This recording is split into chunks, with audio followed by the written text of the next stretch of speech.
I sure will. Good morning, everybody. You're listening to The Voice now. Come on, dig me. One and only Steve Harvey.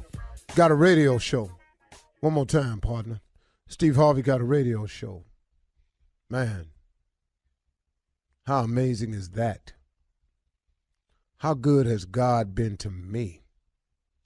How good has he been to you? Just check yourself sometimes. Just sit up and just run a survey. Just look at your life where it's at. It might not be where you want it to be, but that's probably some decisions you made. But really, though, in spite of all the crazy mistakes I done made, I mean, man, I look back at some of the decisions I done came up with, and man, it's just amazing he let me live. I mean, and to exist the way I exist, it does nothing but grace, mercy, favor, all that is. That's what my mama praying for me when I wasn't praying for myself. That had to be it because, man, I can truly tell you, I have made enough mistakes, man, stuff you would never even know about, and recovered from them all. You can too. And I don't care what you've done. Marvin Sapp has a song out that says, he saw the best in me when everyone else around me could only see the worst in me. You know, that's an important song, man. Especially, you know, I want to talk to men today because, man, being a man is so difficult. Please know, it has been my quest ever since I was a little boy. My father had one ambition. Son, I don't care what you do, but when I get through raising you, you will be a man. That's all I want you to be. He never cared what I did for a living. It never made a difference to him. You're going to be a man. Manhood is difficult. Now, ladies that's listening to this, I'm not saying womanhood ain't. I don't know what it takes to be a woman. So, you know, but I do know exactly what it takes to be a man. So, you know, sometimes when you talk to people on the radio, you have to preface things because people will just go, he trying to make it look like womanhood ain't. No, that's not what I'm doing. I'm just talking to men today to explain to them that they ain't by themselves and struggling trying to figure this thing out, that you are not alone in your quest for manhood, that is difficult. But I gotta tell you, man, manhood is that kind of difficult, and it becomes even more compounded if a young boy does not have a male role model. I've said it 1,000 times, I'll say it again. A young boy without a male role model is like an explorer without a map. Well, I have a suggestion for everybody that's struggling with manhood and all of the men out there that are men. This message is for all of us, and it's for me too. You know, I was listening to Joyce Myers the other day, and she made a statement. She said, sometimes you got to do the right thing even when it feels wrong. You know, one of the difficulties of manhood is peer pressure and the misguided principles of manhood. See, what God wants us to be as men and what we believe manhood is sometimes two different things. I'll give you an example. I wrote this book for women, right? And I was telling them the 3 ways that a man shows his love. And I call them 3 Ps. We profess, we protect, and we provide. Every man who is a man, that's how he exhibits love. We're not talky, comforting. We're not great nurturers. But when it comes down to it, what we all want to do, what is in our DNA, is to profess our love for something, you as a woman, to protect you as a woman, and to provide for you as a woman. That's in our DNA. Now, sometimes that gets messed up. And I'll give you an example. Sometimes when a boy doesn't have the proper role model in his life, he takes that principle of love that we all possess in us, every man, the professing part, the protecting, and the providing part, and we misplay it. That's why gangs exist. Gangs exist off those 3 principles. What's the first thing a gang member do? He profess. He claim a hood. That's the first thing he do. This is my neighborhood. I'm Deuce Trey. I'm Triple H. I'm Doop-de-Doop. I'm purple, I'm red, I'm blue. First thing they do is claim. That's professing. That's how we show our love. But it's misguided, though. Now we professing something that ain't even good for us. Your hood, your gang, your clique. Now guess what? Now we got to protect it. So now, as a protection part of our love, here we go. You come down here, we gonna do this to you. You go over there, they gonna do that to you. You protect your hood. This your turf. This all you got. You ain't nobody coming down here with blue on. Can't nobody come over here with red on. You can't come over here with purple on. You can't come over here with black and gold on. And we protect that because that's in our DNA. And then what's the third thing? We provide. So guess what the gang need? Money. Guess what we do? We selling drugs. We selling women. We selling guns. It go back to the same thing, man. I don't know how God gave it to me that way when I was writing the book, but he showed it to me along the way. That's how men love. Well, when you don't have a role model in your life, guess what? Now that love is misplaced, it's misguided, it's off track. Ain't no man told you that really you're supposed to take this love and give it to a woman. You really supposed to profess, protect, and provide for a woman, not your gang set. Now you professing your hood, repping a color, you protecting your territory, shooting people, driving by, coming over you on your street, and then you provide. Now you out here selling drugs and guns for the same thing. When a boy does not have a male role model, he has a misguided way of looking at manhood. Here's the deal. See, God created all of us in his image. That means he's put some of our DNA in him. That's why it's in your DNA to profess, protect, and provide. Because guess what? That's what God do for us. Because we his children. I'm just talking to men right now. I'm just telling you, man, I had to wake up about 5 years ago. I wasn't doing what God wanted me to do. And then he shook me. He said, man, I'm going to bring about some changes in your life. I'm going to cause some things to happen that's going to put you in a position. And this time you're going to listen to me. Because if you don't, you're going to keep living in this pain you've been in. But you put yourself in this pain. I owe no blame to no one else but myself. Please know I know that. And that's how you really get to manhood, when you figure out what you done wrong. You can't blame this on none of your exes because you a man. You can't go, my ex did this. No. You a man, partner. You got to take responsibility for yours and yours alone. If you got kids, you got to get to them some kind of way. Write them a letter, send them the money. If she won't let you see it for the money, whatever, send the money to her mama. Do what you're supposed to do as a man. Do what God wants you to do, man, because he not letting us off the hook for what we supposed to be just because you ain't doing it. And if you do it, you turn your life around. Just hollering at the fellas today, that's all. Sorry about that. You're listening to the Steve Harvey Morning Show. Ladies and gentlemen, this is the Steve Harvey Morning Show. Girl, you know there ain't nothing I won't do for you.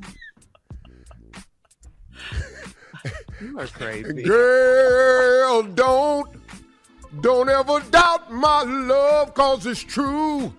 Baby, hold on to me. Oh, it's just a simple thing. Yeah. What? You ever been just driving and just one hit you? Yeah. You ever just drop jazz? Uh-oh. Jazz.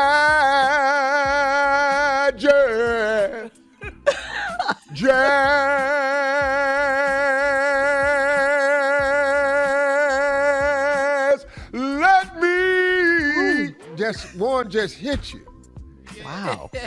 Ain't never just happened where you just be driving and you just bust out by yourself.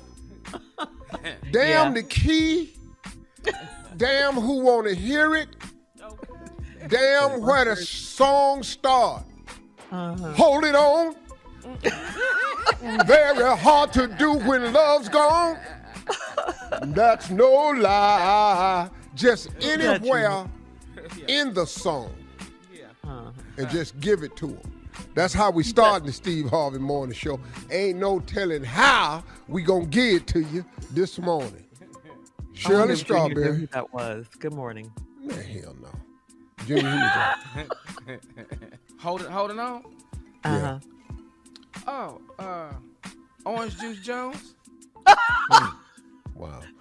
Carla The one- Farrell, Mouth of Good the South, morning. Mississippi Monica. What's all of The musical No Knots of Junior No, and Nephew Tommy. Top. Junior just, wow, Orange Juice so Jones. sad. Orange Juice Jones. Wait a minute.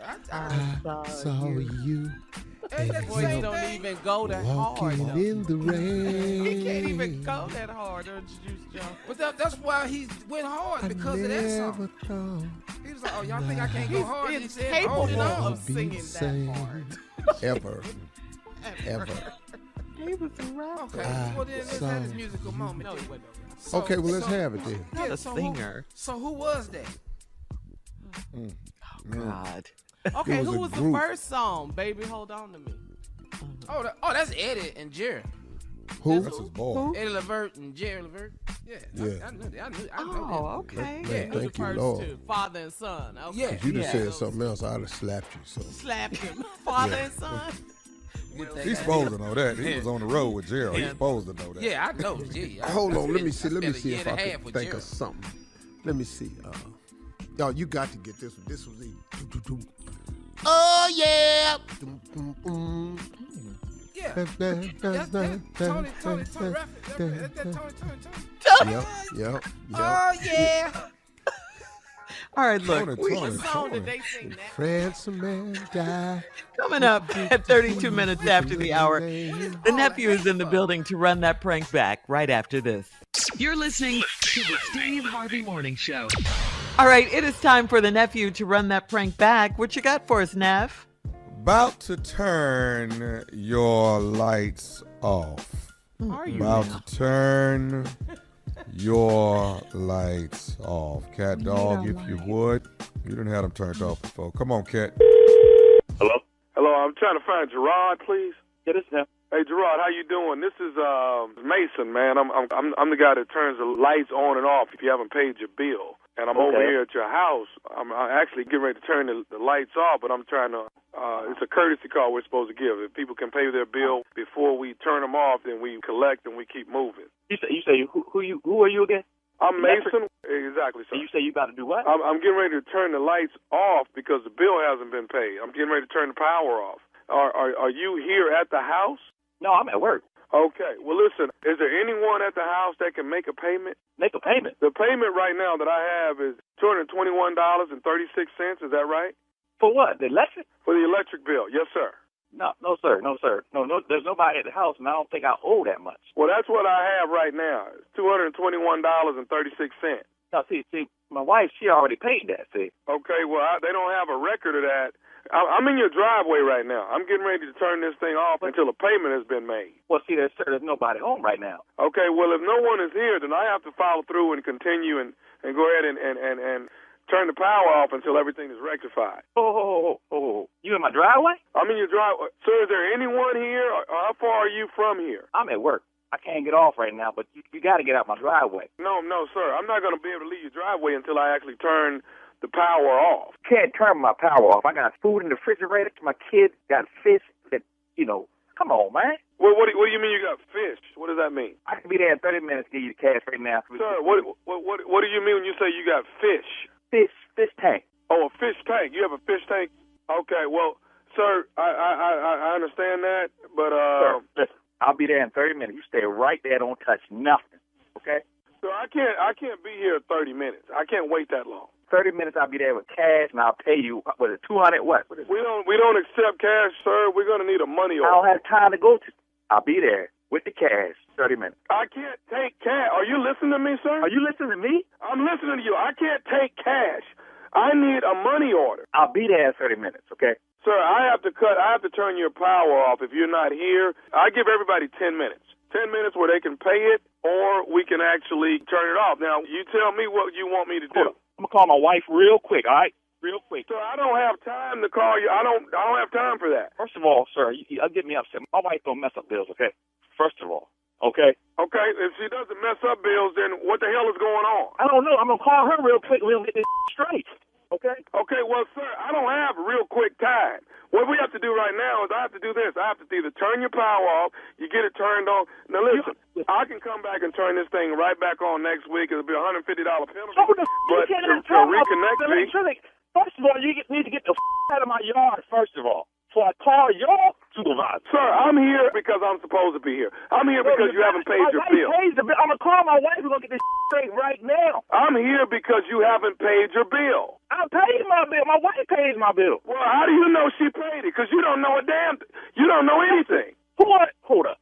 Sir, trust me. My wife paid the bill. It's a mistake in your system. Get out of my yard now. Are you at Avenue? Yeah, that's correct. But what? I'm in the right place, sir, and you haven't paid your bill, and I've been ordered to turn it off. I tell you what I'm gonna do. I'm gonna be there in 30 minutes. I'm not gonna be here. I'm not gonna be here in 30 minutes. Okay? Are you listening? I'm turning this off in the next 5 minutes. Do not touch my. My wife paid the bill. Leave my lesson Your going. wife hasn't paid the bill. Now maybe your wife is out lollygagging, doing something else. Whoa. First of all, you keep her out of this, all right? Okay? You're the one that brought her in. You're the one that keeps telling me what she has done and what she hasn't done. Listen. Keep my. Hey, that's why I draw the line.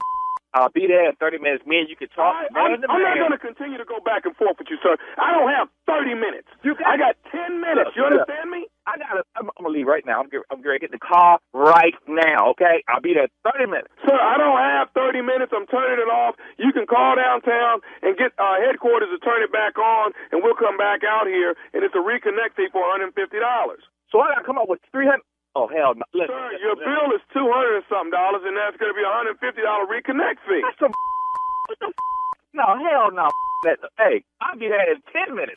Okay, well, sir, and I've told you before, you have 5 minutes to get here. No, listen. Let me call my neighbor real quick. Hold up. Let me call. I don't have time for you to click over and call other people, sir. Is there somebody that can give me a money order right now? Yeah. Right now, I can get you a money order in 5 minutes. Okay, now who's going to do that? I don't know. I call my wife. I told you your wife is the reason why you're in this situation. I'm going to report you to your supervisor. How are you going to report me when I'm out doing my job? You should report your wife for not doing what she's supposed to be doing. Hey, listen. I don't care what you say. Do you want your lights on or off when you get here?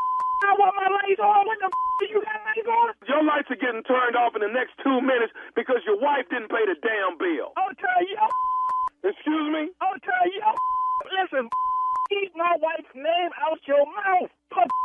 Hey, I tell you what, you know what my supervisor would tell you? I don't give a what your supervisor going to tell me. He would tell you that you have been talking to nephew Tommy from the Steve Harvey Morning Show. You just got pranked.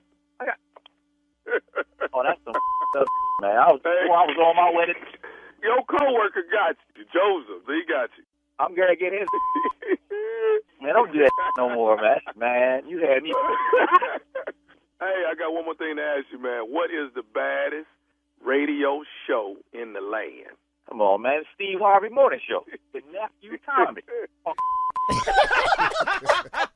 When the last time you had your lights turned off?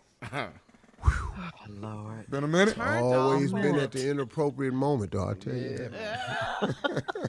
Well, I came in one time and hit the switch and it ain't come on, and I kept hitting the switch. I had a little apartment. I kept hitting the switch. I'm walking around. I said, man, what's wrong right here?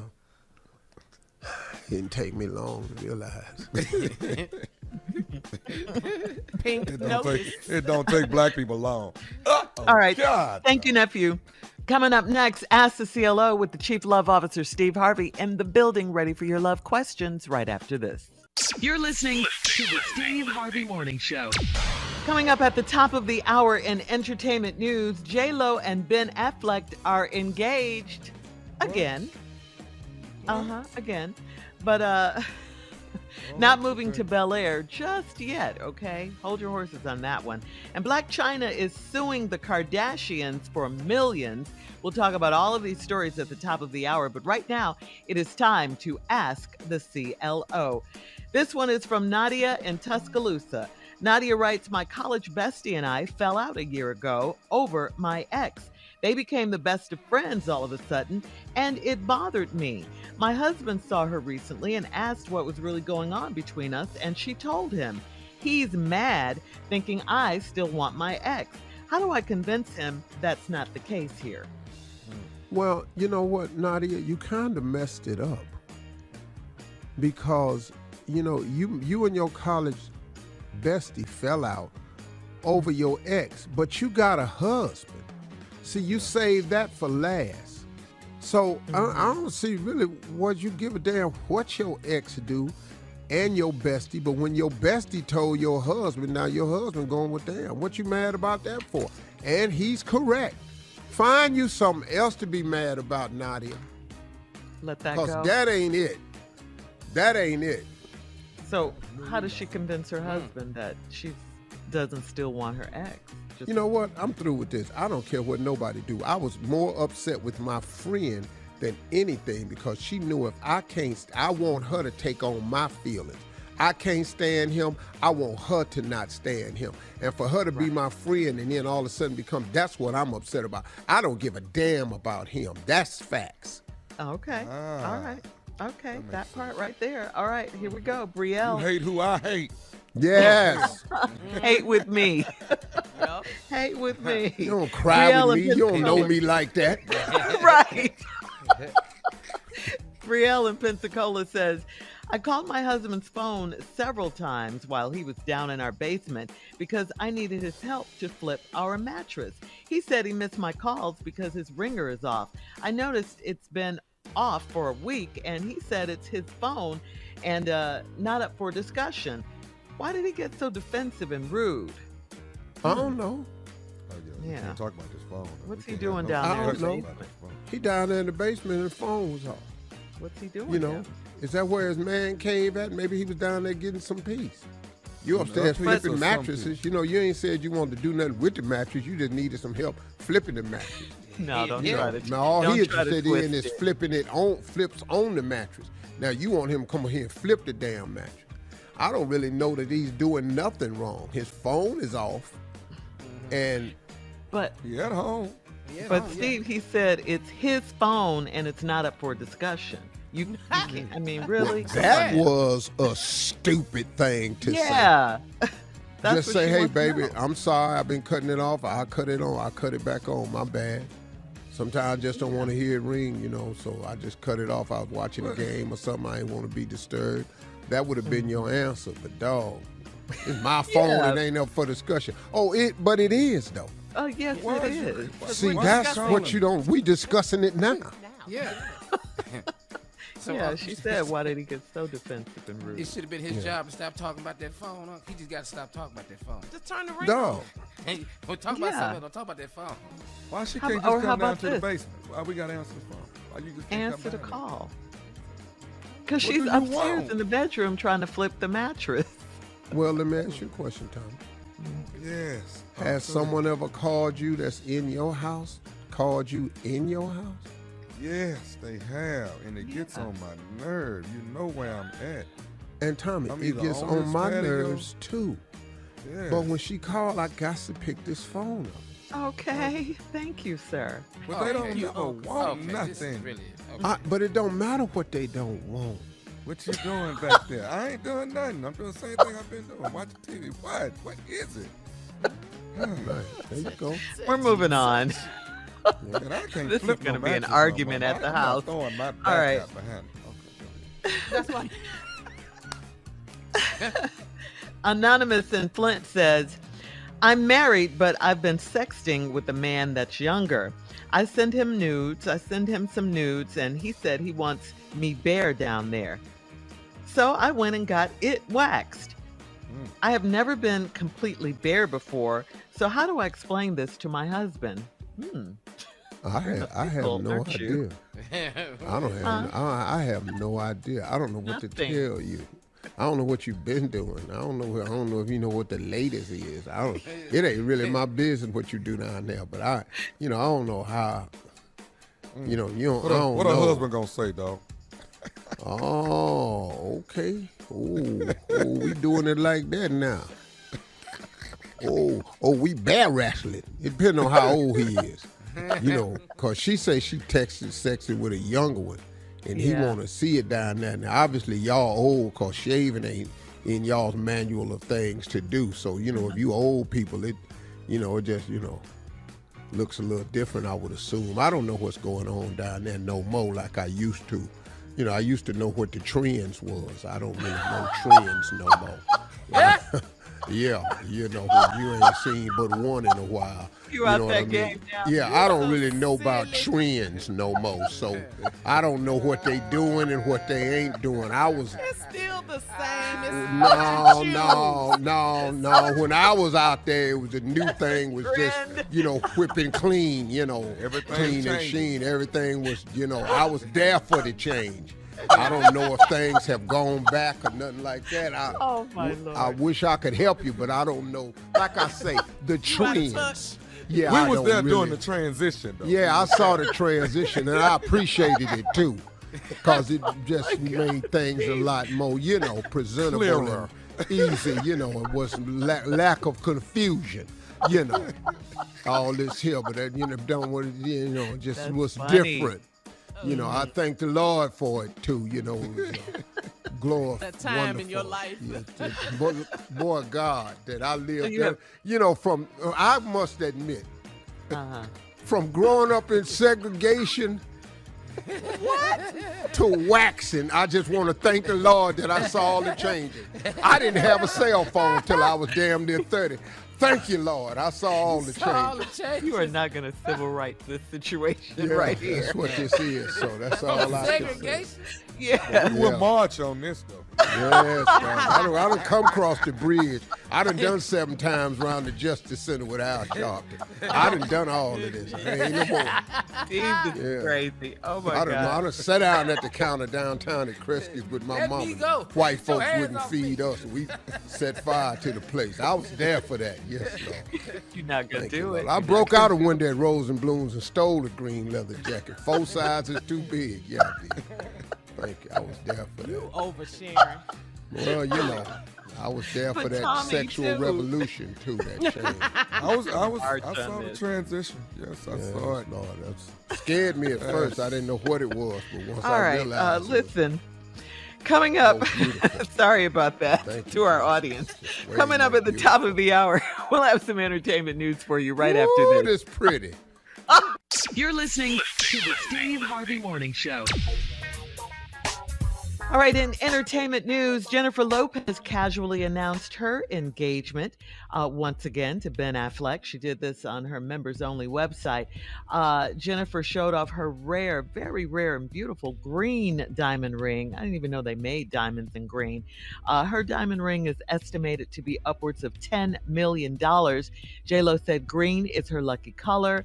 Nearly 20 years ago, you might recall, Jen and Ben were engaged, but it ended after rumors of Ben cheating. J-Lo has been engaged 6 times, and she's walked down the aisle 3 times. And It's a math problem. A lot of numbers. A lot of numbers. A lot of wedding that's dresses. okay. Do it till you get it right, J-Lo. That's all right. She moves on, okay? She moves Yes. on. And remember the mansion, the Bel Air mansion they were trying to buy, she and Ben, for like over $50 million? Well, that fell out of escrow. They were going to buy that together, $55 million mega mansion. It's unclear exactly what changed their minds, but they won't be buying that Bel Air estate. So they're just going to look for another one. That's all. Maybe they should buy the Fresh Prince mansion. It's probably on sale right now. You know? Fresh Prince of Bel Air. A lot of Bel Air. You just tying that Bel Air together. I got a ranch for them See in what he Georgia did if there. they want that. You got what, Steve? Got a ranch for them in Georgia if they want that. Plenty room. You can build what you want on that, Bill. Ben, J-Lo, you can build what you want on that. All right, and this story has been brewing for a while. Black China's trial against the Kardashians. You know reality star Black China. Well, she is suing 4 of the Kardashians over claims that they abused their power to get her #1 hit reality show, Rob and China, canceled. The trial starts this Friday, April 15th, and Black China says that momager Chris and daughters Kim, Chloe, and Kylie all played a role in getting the show canceled. China China's attorney has referred to Chris as the ring leader and accused them all of carrying out their illegal activity in secret while repeatedly lying to China's face. China earned about $92,500 per episode and implied that she's struggling financially now, and she's had to give up 3 of her luxury cars. 3 of her luxury cars, yeah. Junior, 3 of them. Yeah. Yeah, she's seeking $40 million in lost earnings from the Kardashians and another $60 million for future losses from the show. Well, I don't see how that's gonna work. But the only thing she could say is that they use their power to say, if you keep letting her put her show on saying these things about us, we're gonna end our show. They could have said that. Oh, okay. But you can't charge them for that. Well, if that got said, I'm not saying that's what got said. I'm just in here talking. She's not gonna win no money on this right here. I'm sorry. If you got number one show and they cancel it, what do that say? Yeah. Okay, so you're saying, and from somebody that's got a show, that 92 episode, woo, you was doing really good right there, buddy. Whoa, real. So you saying be grateful, ready to love host? Boy, what?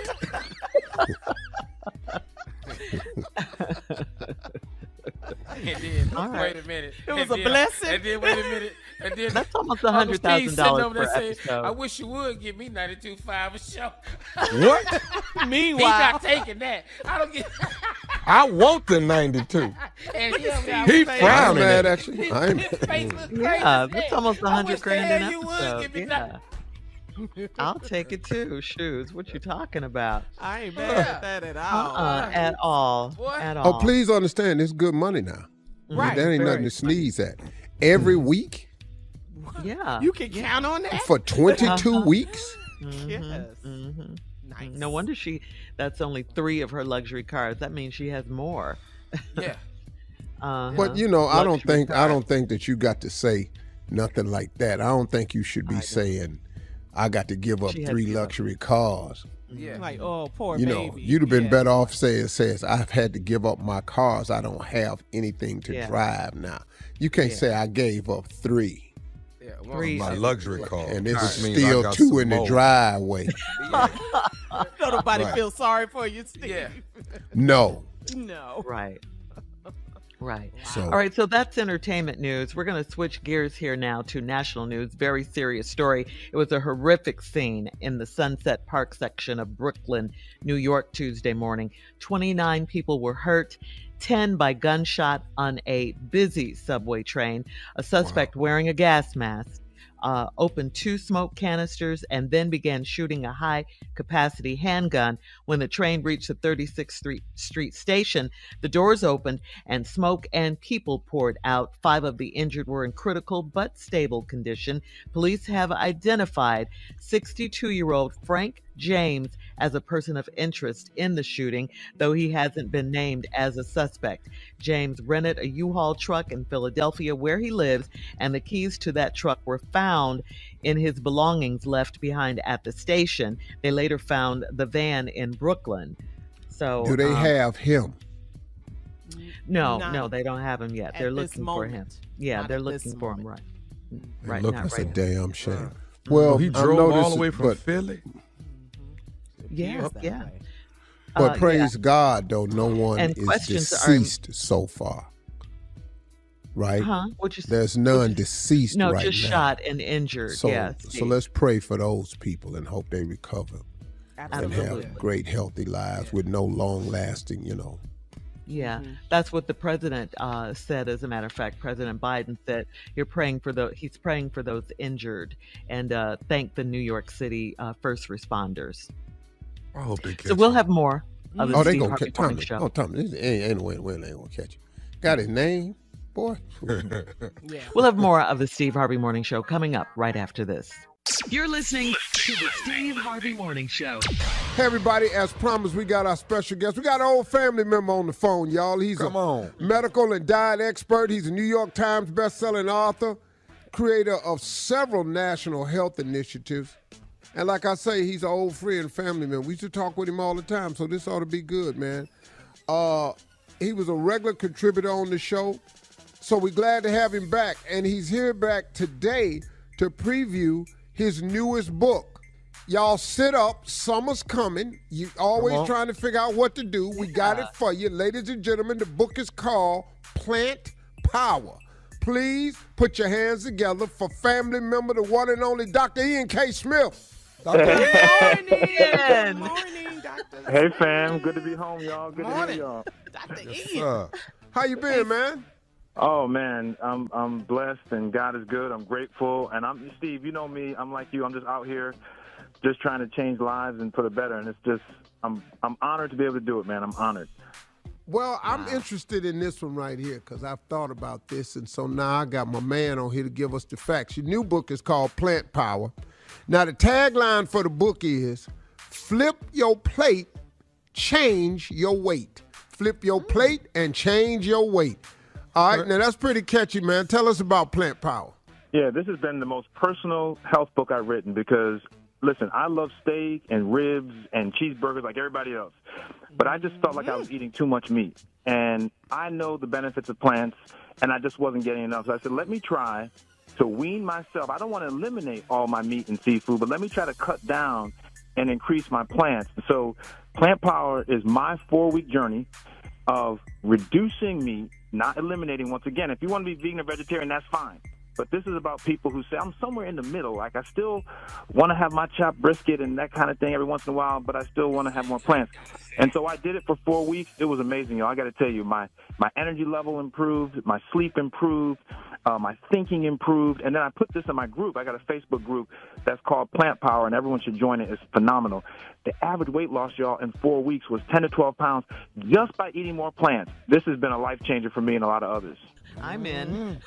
So what motivated you to research the plant-based diets? Yeah, I just felt like I was sluggish. You know, it wasn't like I was feeling bad, but I felt like I was sluggish. Every time I had like a steak or something, it took me a while to recover from it. And I just felt like I got to make a change myself, you know. And then all the research, Steve, about plants, you know, reducing blood pressure and cholesterol levels and strokes. And people were saying to me, Dr. Ian, how could I reduce some of these issues I have, particularly us as African Americans, without taking medications? And all the research, man, talks about how plants are just God's, you know, nature magical. It's phenomenal. So that's what really got me into it. And I got to tell you, the recipes, because sometimes people just boil a vegetable and put it on a plate. And you can't eat that kind of stuff. Well, I tell you what, hang on, Dr. Ian, man. We're going to find out more. We're going to come back and we're going to talk about some of these recipes. We're going to talk about how you can flip your plate and change your weight. We'll be back with more with Dr. Ian K. Smith right after this. You're listening to the Steve Harvey Morning Show. All right, y'all, we back, and our special guest this morning is an old friend and family member. Used to come on the show all the time with national health initiatives. Well, he's got another one. Got a new book out. It's called Plant Power. And here's a catchphrase, y'all. Flip your plate and change your weight. I'm texting right now my nutritionist, texting right now my trainer, and I'm finna do all plants tomorrow.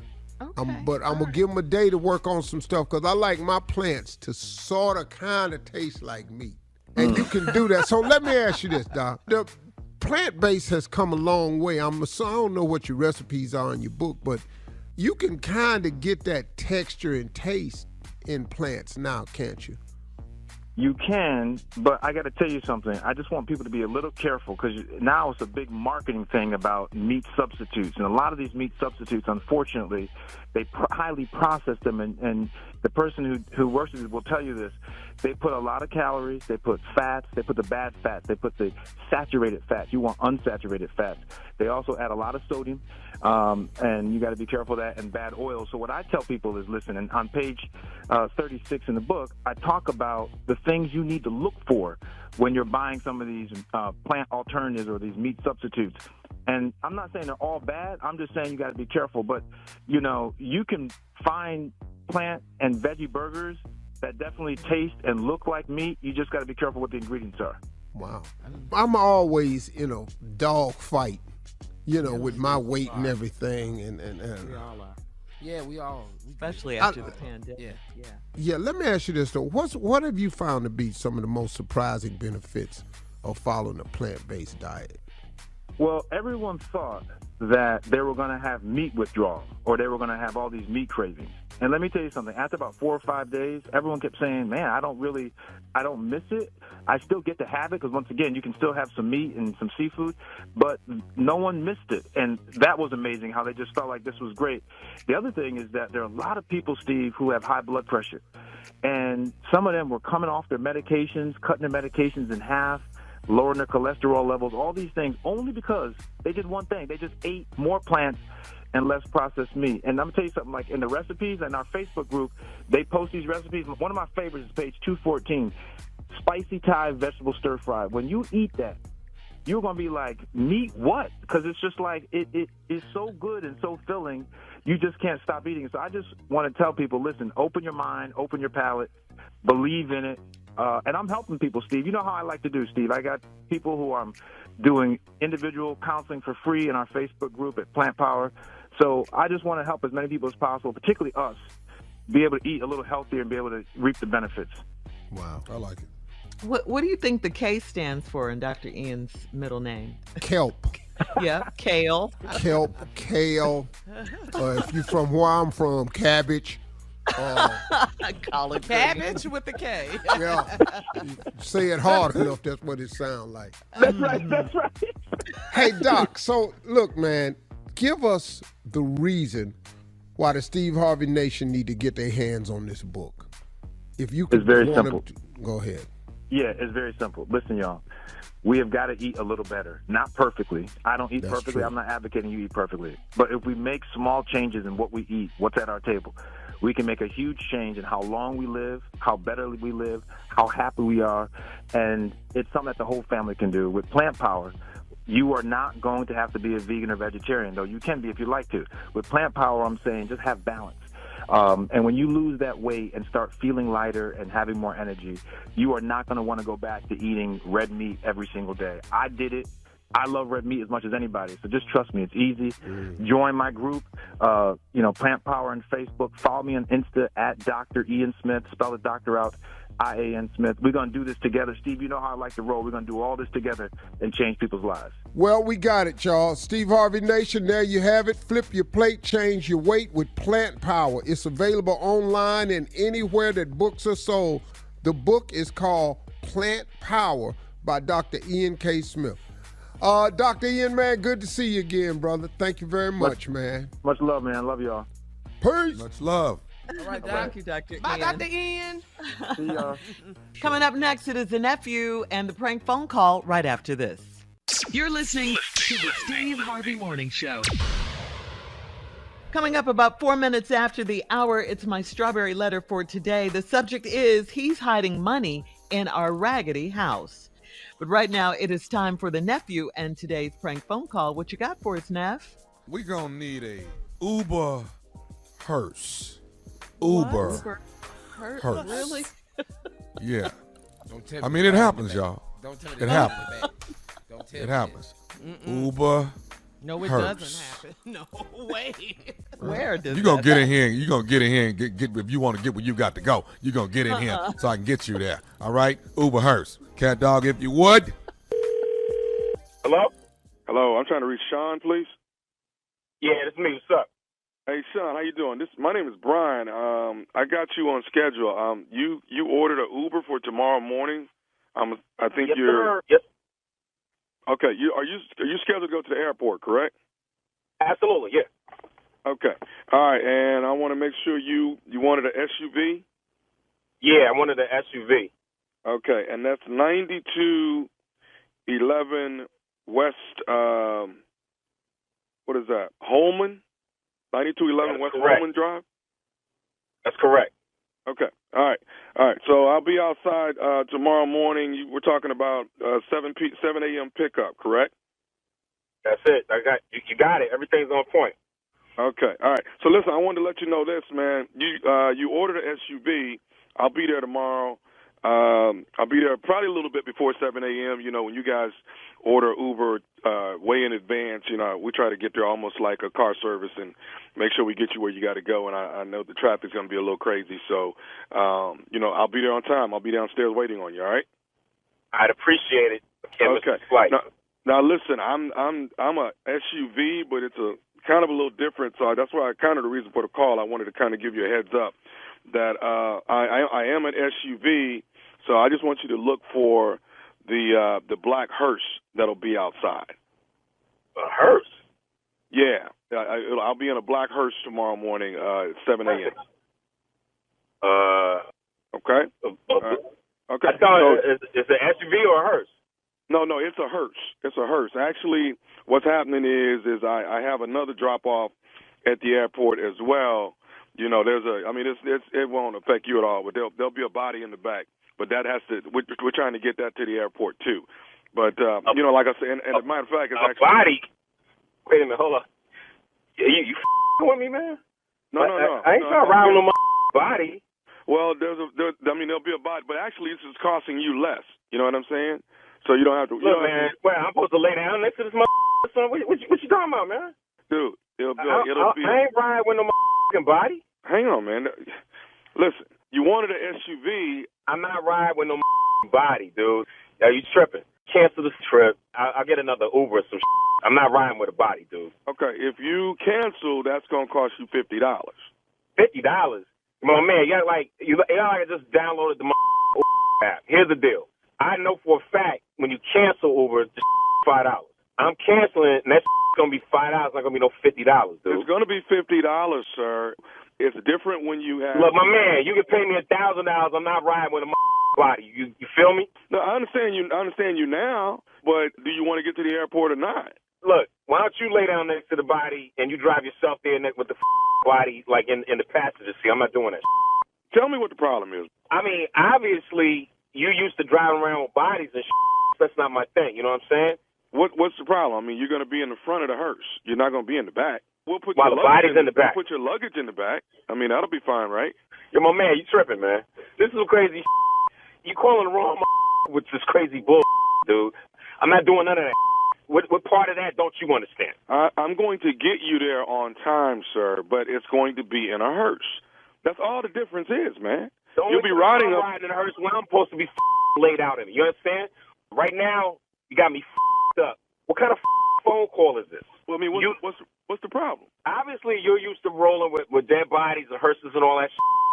Since when did Uber start rolling with hearses to pick up regular live motherfuckers to get them from place to place?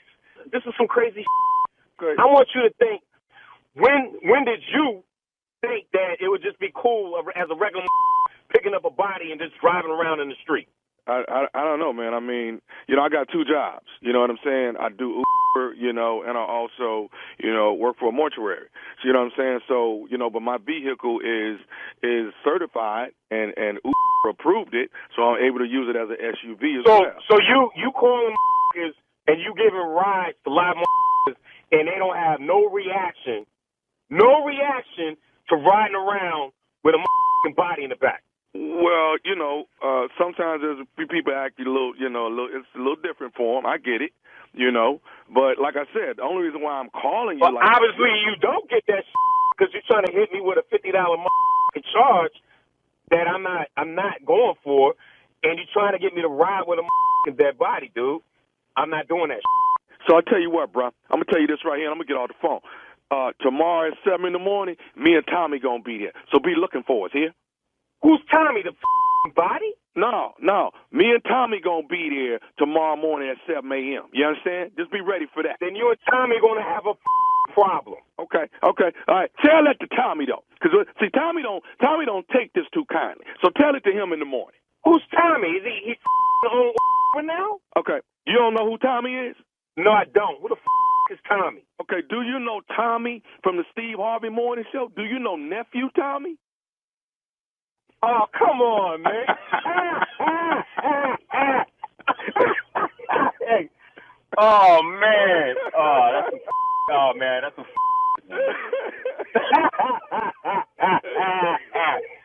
Hey, man. You not coming in a hearse? No, man. Your boy, you got a boy named Chase that you work with. Chase gave me your number, told me to give you a call. Oh, man. Yo, I'm going to put that in a hearse, man.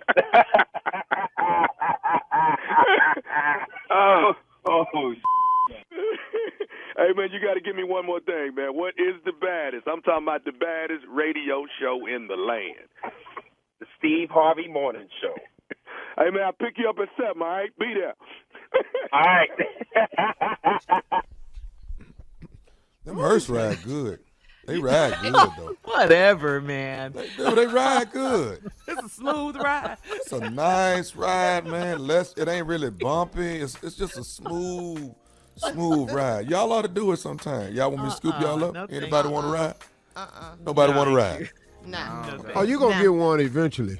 I don't need mine right now. Yeah, ain't no rush. You ain't gonna know it. Whether you want to or not. I ain't going to know it, though. Yeah. No. Okay. Don't nobody want me to scoop them up? No. No, I'll pass. We ought to all do it as a radio show. Let's just get in the hearse. Why don't you just do it yourself? How about that? Yeah. You're so excited You want to about drag us it. into it? Yeah. Show us what it took. Come on. Ride it and then tell us how it felt. Send us the picture. Yeah. Y'all think I won't get back there and lay down and ride? I ride. I ain't scared. I bet you won't. Next to a dead body? How much? I bet $1,000 you won't do it. How long I got to be in there? How about that? About Round the block. No, No, about 20 that's minutes. No, that's 20 too long. minutes.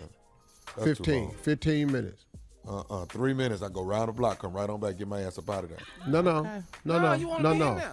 No, I want you to be able to share with us the feeling of it. I want you to get in there 10 minutes. I'll tell you what, 10 minutes laying down back there. You could do 10 $1,500. minutes after you. We can go down there to Memphis to that. What's that funeral home down there in Memphis? I can get Buried right by there. the Bernards. Buried by the Bernards. You ain't got to go. You ain't got to go to Memphis. We have funeral homes everywhere.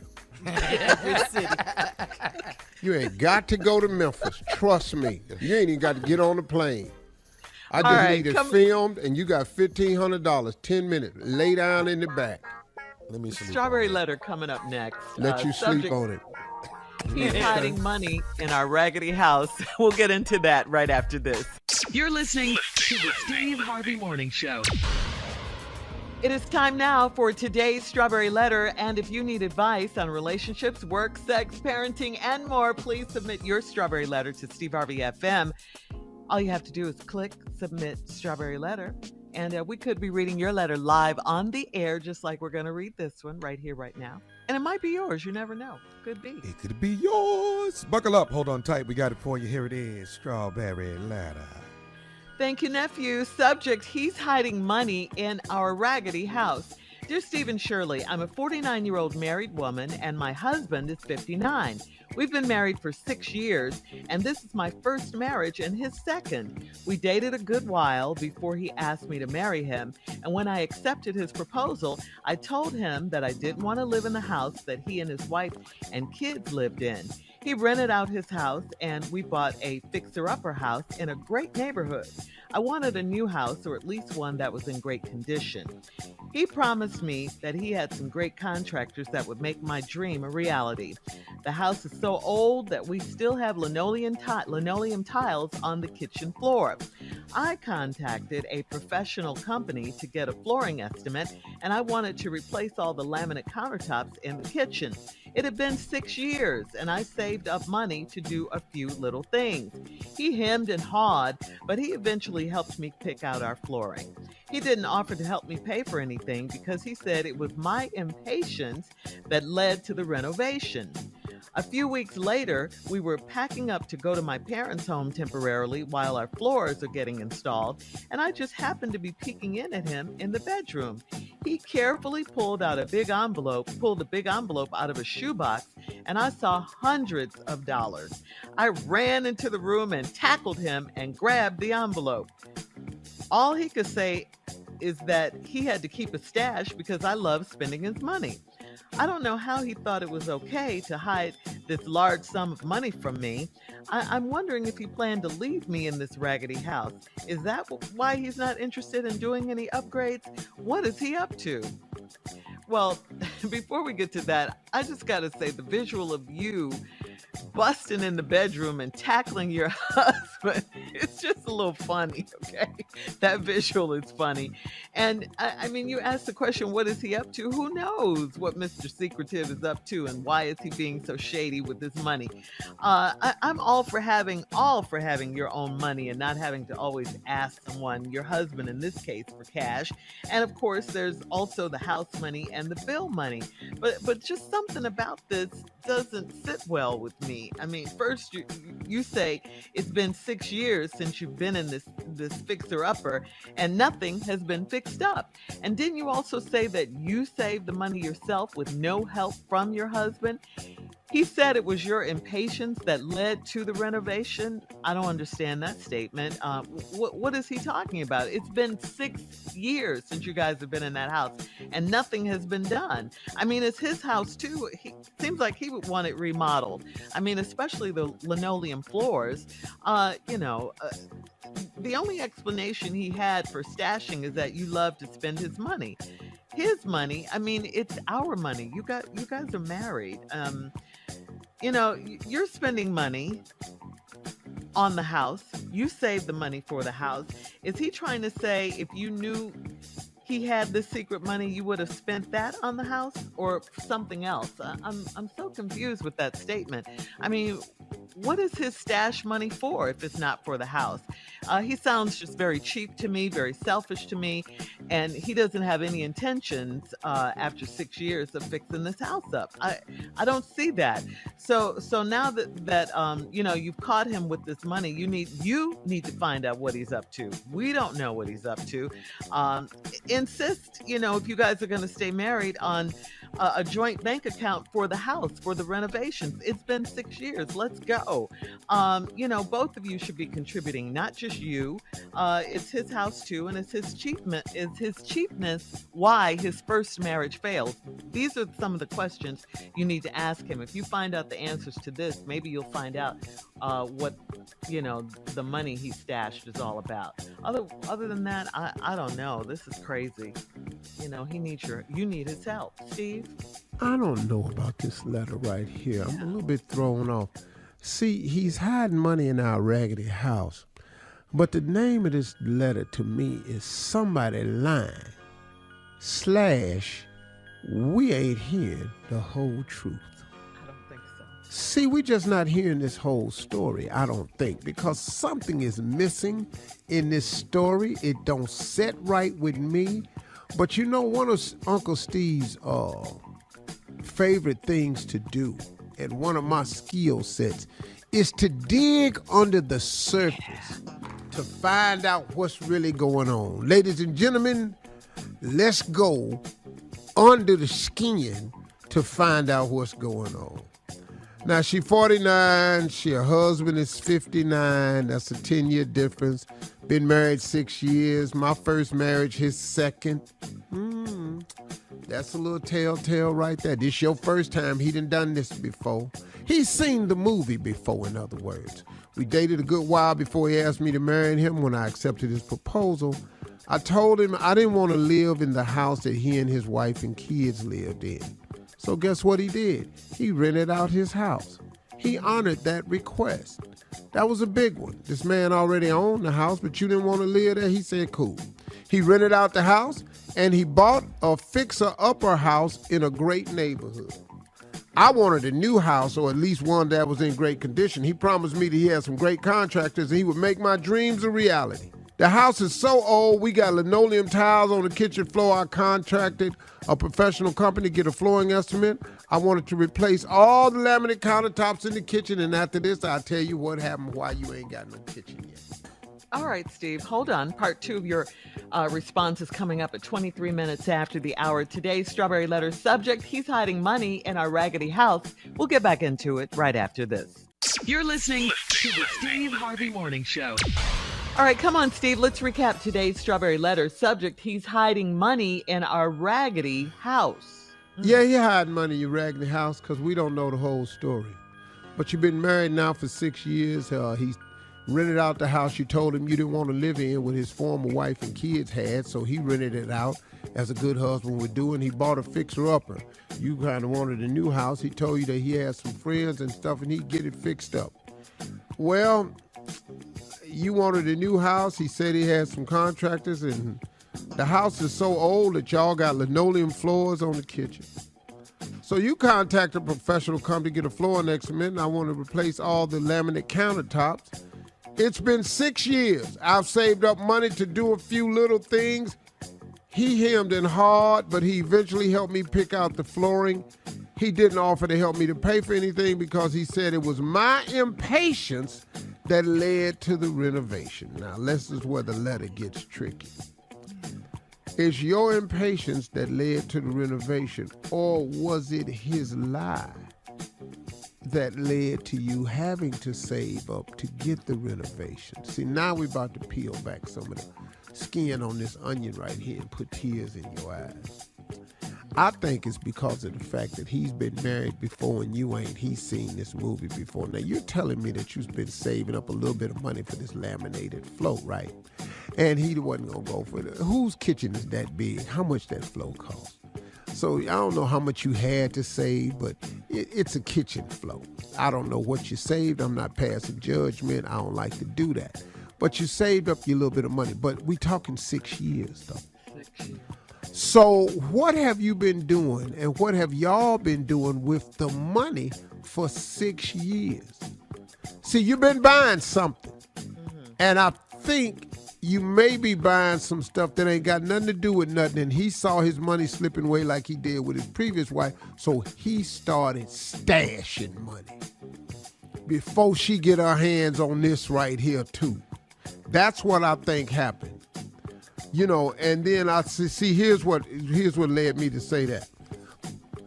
A few weeks later, we were packing up to go to my parents' home temporarily while your floors were getting installed, which means the floors was in the process of getting done, right? I just happened to be peeking in at him in the bedroom.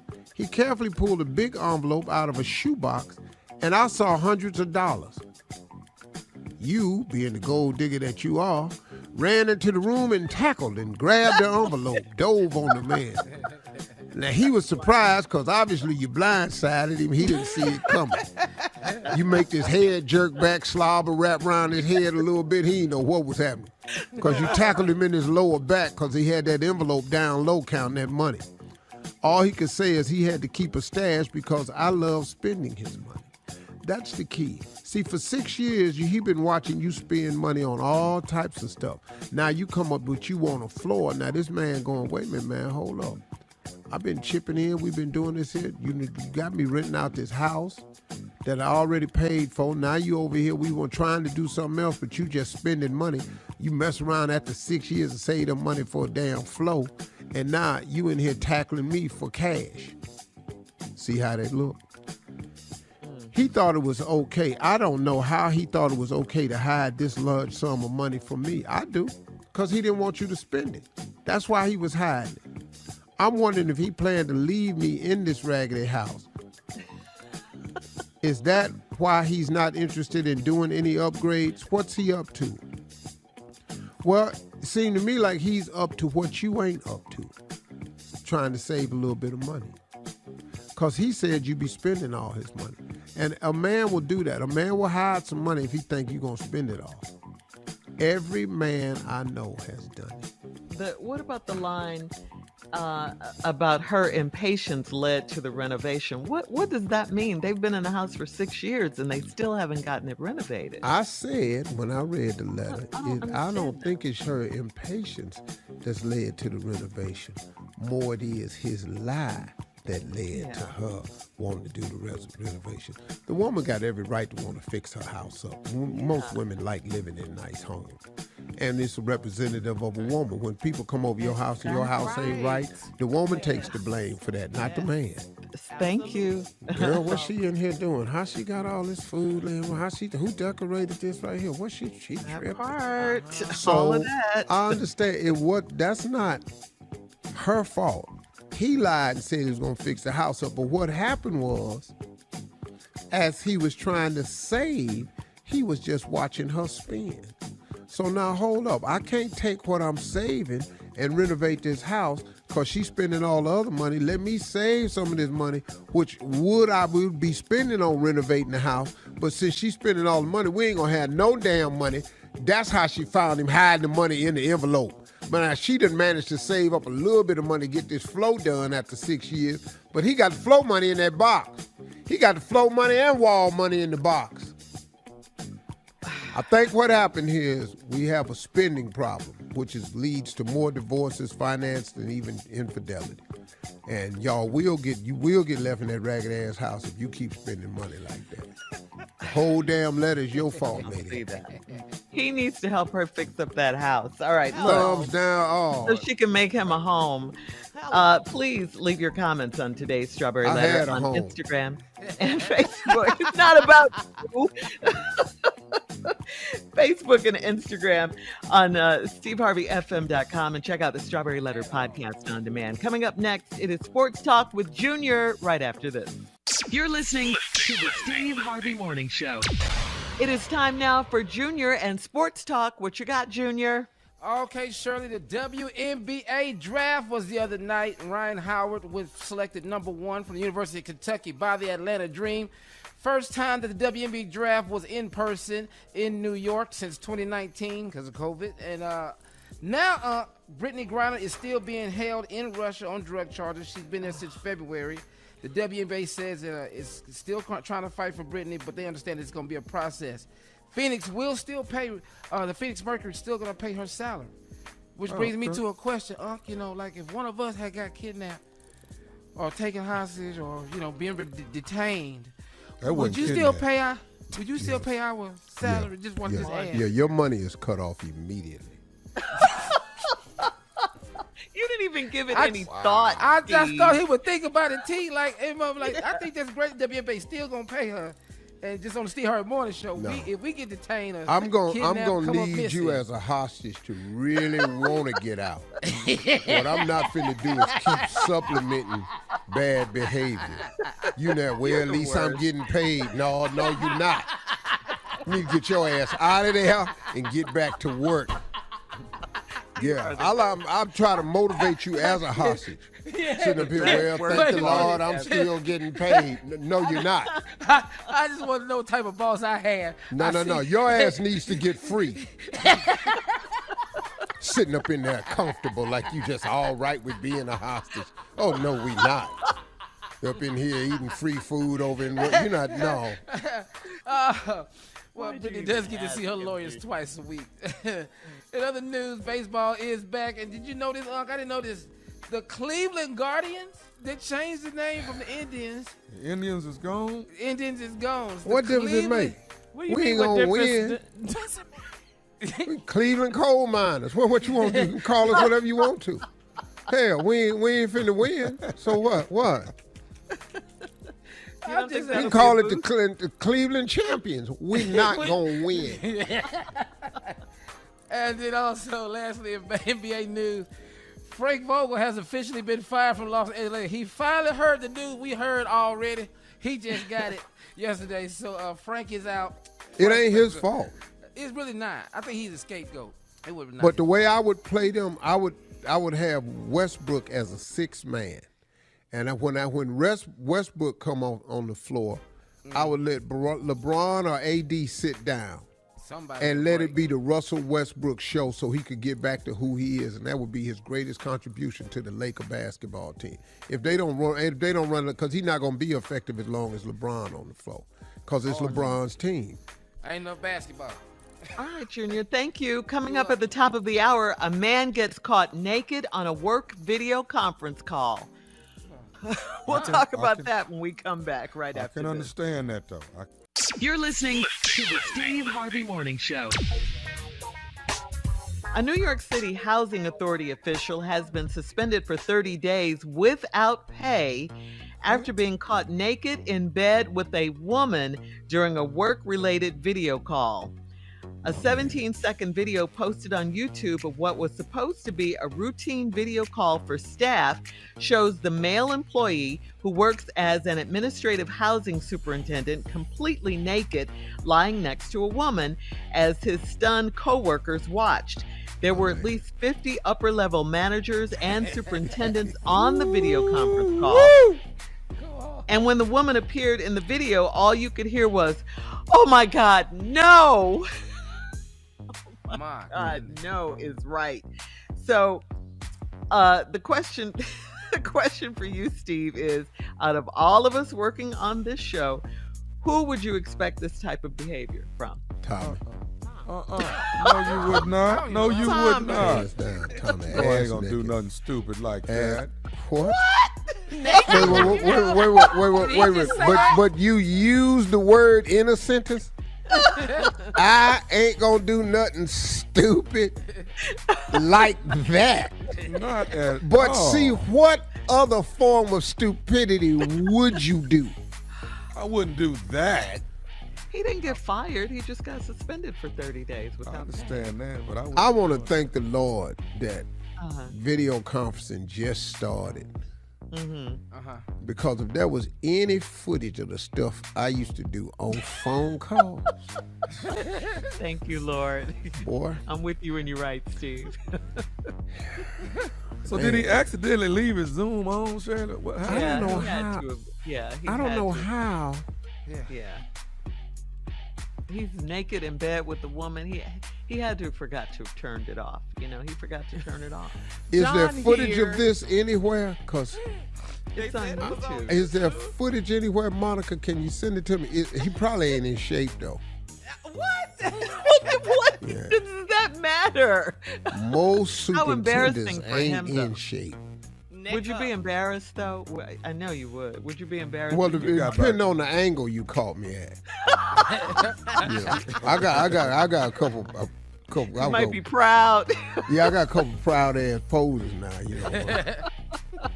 But if you catch me wrong, though, it could be oh so quite embarrassing. Steve, how you laying in the bed on the video? Let me see how. You got your pose. Look at this fool. Just put your hand behind your head like you taking a GQ Rubbing your picture. chest. We gotta post that picture. Look at this fool. He done kicked up his leg. That's suspension. Yeah, somebody take That's a shot of suspension. that. No, look at him. He done laid out all over his chair. But you Naked. checking in. Look Steve at him. here. He keep moving his He's leg. showing his toes. It looks like you're posing, Steve. It looks like you're That's how I lay naked. You can't just be up there and ain't ready. Cause your girl might walk in. You don't want to be just laying up there any kind of way. You want to have your knee Pose for her, up by your pose. chest, hide your stomach. You want to have your knee up by your chest, hide your stomach. on the video call. Yeah, We have to on the post on the your pillow, but looking back over. It's kind of like you want to do this here. You want to have your knee up. He's demonstrating. And then you want to look back over your shoulder. Oh, we are going to post these Hold posts. on. What and does then the put look your- back over mean? What does that mean? What are you trying to Have say your there? hand We right ain't here. posting none of Have this. your hand right here. So hold it. Boy, Hold Oh it my up. God. But why I do we think have Monica to see the found it back for of you. your thigh? Oh, that's the money shot. The ham hock. The back of my thigh, that's the money shot. The ham That's the hock. good side. The That's the power good side. booster. Yes. All right, The coming up in thruster. 20 minutes. We'll have more of the Steve Harvey Morning Show right after this. You're listening to the Steve Harvey Morning Show. The national trucking industry is down by 80,000 truck drivers, and that's why our goods, our services, and our packages have been delayed lately. Well, Walmart is doing something about it to combat the national truck driver shortage. They are granting new truck drivers up to $110,000 during their first year on the job. That's really great news, isn't it? Walmart is doubling the average salary for long-haul drivers and has also launched a 12-week program in several states to help its warehouse employees earn a commercial driver's license. So, and $110,000 is a great starting salary. So, yeah. Great. Thank you, Walmart. Way to go. Yeah. And my uncle still gonna say ain't no jobs out here. You sick love your family, Junior. Still. Yeah. Have you guys ever considered driving a truck? Truck driving? Have you ever done that, Steve? You've done a lot of jobs. Oh, yeah, I drove a truck before. Well, no, I wasn't doing long haul. I was just doing local deliveries. Yeah. How'd that work out? Well, ain't none of my jobs worked out. I know. Well, what happened there? From that? Oh, hell yeah. What happened there? I'm just not a good ass employee. You know, you can't talk to me any kind of way. I ain't finna take it. You're a better boss. Fat ass dude Bob Cook told me one time, if you stay with this job as long as I have in 25 years, Harvey, you'll be me. Let me get out of here tomorrow. I'm not Coming up. Be you ever. Coming up at 33 minutes after the hour, we'll do a round of Would You Rather right after this. You're listening to the Steve Harvey Morning Show. Time now, guys, for Would You Rather. Would you rather soak in a tub of hot dog water, or would you rather sit in a jacuzzi with 15 people? Well, when I'm in the tub, I'm making hot dog water, so. That's nasty. So that's just straight out nasty. Your ass is nasty. You offended by that, nephew? Yeah, let me go and get into hot. Well, that's because you didn't get the joke. So just do that. Don't kill a joke. Just say you didn't get the joke. If I'm sitting in the bathtub, I'm making hot dog water. I got it. But Mr. Killer joke is I don't want to be in no damn water with you. I don't. He's so busy. He's so busy being a damn germophobic. Now you won't get your ass up in there with them 15 people you don't know. All right, we'll move on. I've never climbed into a hot tub at a resort while people was in it. Now I've been at a resort and nobody was in it, and then some people came and got in it. I got up and get out. Yeah, that's right. That's right. That's it. All right. I'm just not finna be in no tub of water and look over and there's another dude in there. We not finna do this here. Scoot over. All right, moving on, guys. Would you rather have an ex over for Easter dinner? B. Or would you rather fast from eating all day? That means no ham. B. Yeah. You're gonna fast rather than have your ex over for dinner? We're not eating I've had the day before that too. 2 days of fasting. I will damn near get suicidal. Yeah. I'll be so hungry. Yes. Your ex is only over for a couple of hours. Don't give a damn. I will fall out and be rushed to the hospital. I'm good. Have you ever stayed with somebody you couldn't stand for a period of time? Do you know what an hour feel like? Death. 2 hours. Easter dinner. That'll be the most unholy meal I've ever eaten on Easter. All right, keeping on that eating subject, would you rather eat 24 Easter eggs in a day or an entire green bean casserole? An entire green bean casserole. Yeah, you better give me that green bean casserole. Yeah, eggs gonna pack you out, partner. Them 24 eggs, boy. Them eggs gonna be with you for a month. Man. Yeah. Would you rather wear a tight muscle shirt on stage? B. Muscle shirt on stage, or perform barefoot? B. Yeah, my feet ain't bad. But my body with a tight muscle shirt on is that's the show right there. Yeah. When you walk out there. All my material would be about me. That's today's round of Would You Rather. Thanks, guys. We'll be back with the last break of the day, and we'll have some closing remarks from the one and only Steve Harvey right after this. You're listening to the Steve Harvey Morning Show. Here we are, guys, our last break of the day. On this Wednesday, we got to say a special thank you to Dr. Ian K. Smith, who joined us after a minute. It's been a minute, but he came back to talk about his brand new book called Plant Power, which is available online and wherever you buy books. It's all about flip your plate, change your weight. Flip your plate. Yeah. Flip your plate, change your weight. The name of the book, again, is called Plant Power. Thank you, Dr. Ian, for dropping by. Yeah, that's catchy. That's catchy. It is. I like it. Flip your plate, change your weight. That's what we need to do. Yep. I need to flip my plate, bowl, sauce. I'm not gonna flip my chicken off my plate though. I'm not gonna do that. I'm gonna eat this chicken. Yeah, All he right, was just Steve. suggesting. I kind of listened to him though, because I'm going to do it because I just text everybody involved with my program and told them I want to change 2 meals a day to all plants. Nice. At least 2 meals a day. But Good. Wellness that Wednesday. it's never nothing wrong with that. But I'll tell you something else that could help you out too. Here's my closing remarks. I want to remind everybody, Oprah's had been on TV for years talking about dream boards. And the first time I saw a dream board was in 1974. A friend of mine named Marvelous Marvin Horton. I was in his dorm room one day, and on his mirror he had what he called a treasure map.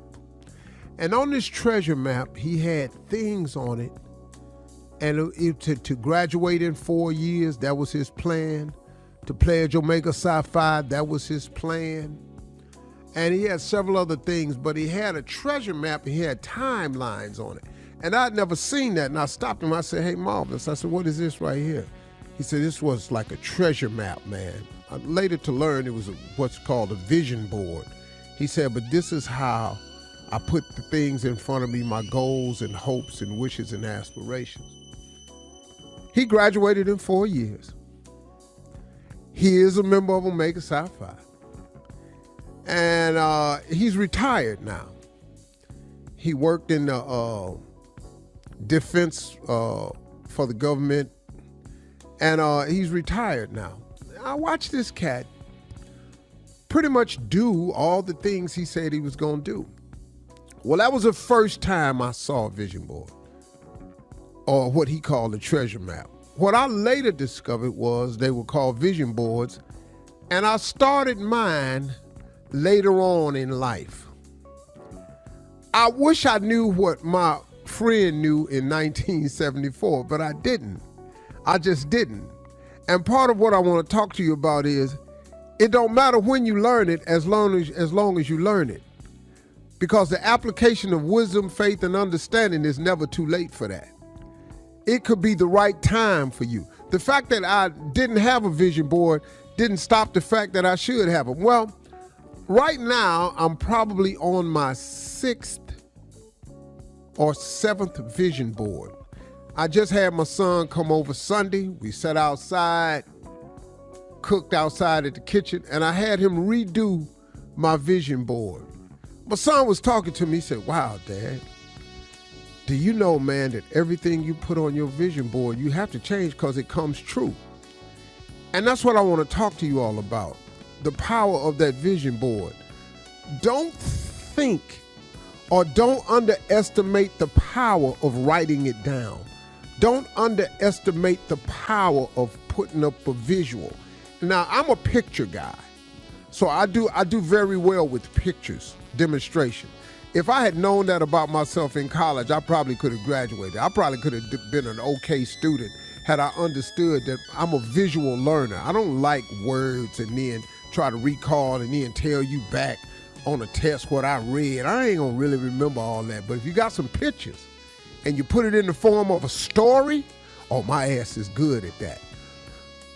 But what I've learned is the power of this vision board for you is a spiritual thing.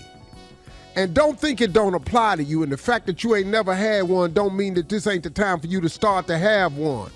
I put my vision boards on my cell phone because I have nothing in my hand more than I have my cell phone. So when my home screen, my what you call it, the wallpaper setting, home screen setting, every time it pops up, it's my vision board. Because I'm always on the phone, talking business, plans, all this here.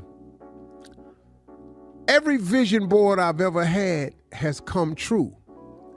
And it's come true in a way that I didn't really think about it. Because on my new vision board, I put 2 very important things on there.